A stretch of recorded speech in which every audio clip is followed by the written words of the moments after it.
Okay, our next poet up tonight is Malkin. Kathy has always been fascinated by the power of language. Earlier in her life, she shared this fascination when she taught high school English. And now she is struck by how language is so powerful in the teaching, healing, and counseling work she does. She has written poetry over the years when the mood has hit her and decided to take this course to express a certain voice that was calling to be heard. She is drawn to mystic poets like Blake, Rumi, and Tagore, and enjoys experimenting with rhythm, rhyme, texture, and contrast in poems. Now, before Kathy comes on, I want to say this. Only twice in my life have I been so stunned by a line of poetry that I couldn't even get through the rest of the poem. One was Alfred Tennyson, the second was Kathy Malkin, and you're going to hear that line tonight. So anyhow, she had to read that poem over in class so I could hear the poem, because all I heard was the line. It was going, wow, wow, wow, wow, wow. You're up, Kathy.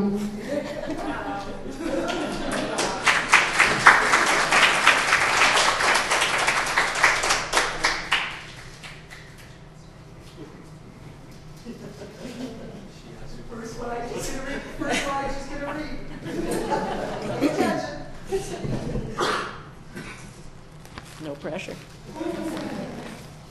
Okay, so this first poem is an acrostic, and it's called Cups of Light. Tiny, colorful, God-painted cups of light, upturned, welcoming, remind me of you. Leisurely they follow the sun till full.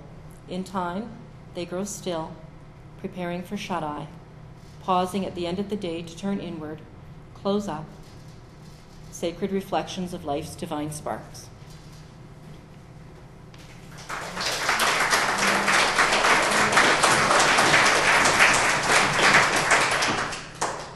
This also is an acrostic, and when I was young, my father called me Prissy Stinkweed, and I never knew why, and he never told me, and I don't know how many of you would like that nickname, but I didn't.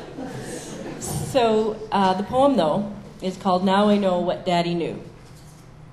Prissy Stinkweed was an unhappy nickname endowed upon me by my enigmatic dad. Never understanding it, never liking its apparent lack of sweetness, doubting my father's warm intentions, undermined my faith that it was all right. Later, discovering that stramonium, stinkweed, is a healing remedy, undoing madness, transforming ceaseless, pointless energy, moving tunnel vision, erasing the desire to escape. Staring eyes, half shut, have opened wide. What once seemed only stinky inspires me now to know what he knew, nudging others along the path to their calmness, gathering their gifts to themselves like silky sheets, then shaking or spreading themselves lightly over wherever they are.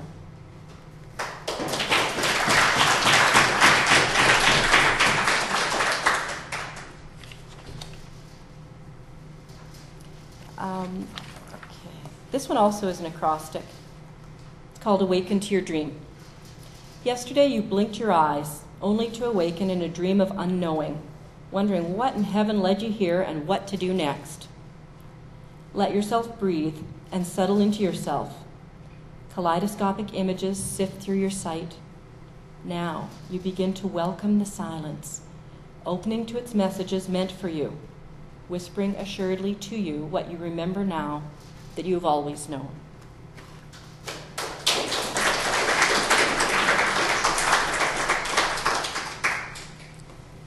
Okay, so this next poem, it's an Italian sonnet, and you heard Jade mention earlier that it's kind of a love poem. So I picked kind of an atypical topic for my love poem, and well, I got to tell you, I didn't feel the love after I finished reading my poem. The class's mouths fell agape in what I later referred to as aweless wonder. So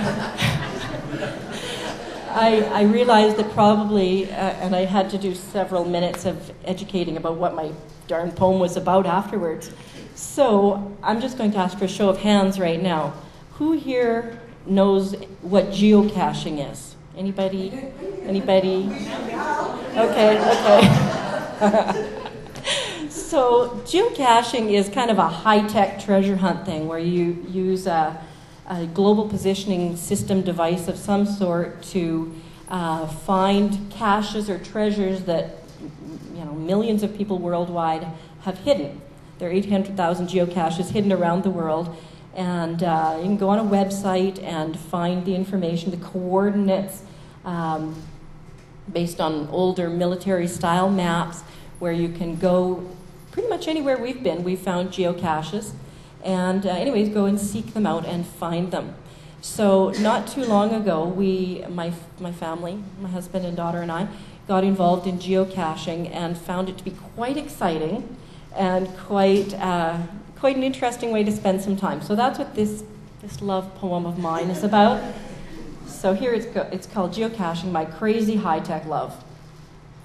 At first, I thought, you such a crazy thing. Find coordinates, go military, use a grid, plot points, use geometry. Husband jumped right in. Me, a book I'd bring. Then, one day in the park, my husband's, hey, look at this. Geocaching has an app. iPhone, a satellite, a Google map. Now you're one of my favorite ways to play. I've ambled through meadows, slopped through the slush, searching and digging for each concealed cache. I've been smiled on by sun, torn at by brush, not found some treasures, spied some in a flash. And now I'm set for the next caching rush, sneakily hiding my own little stash.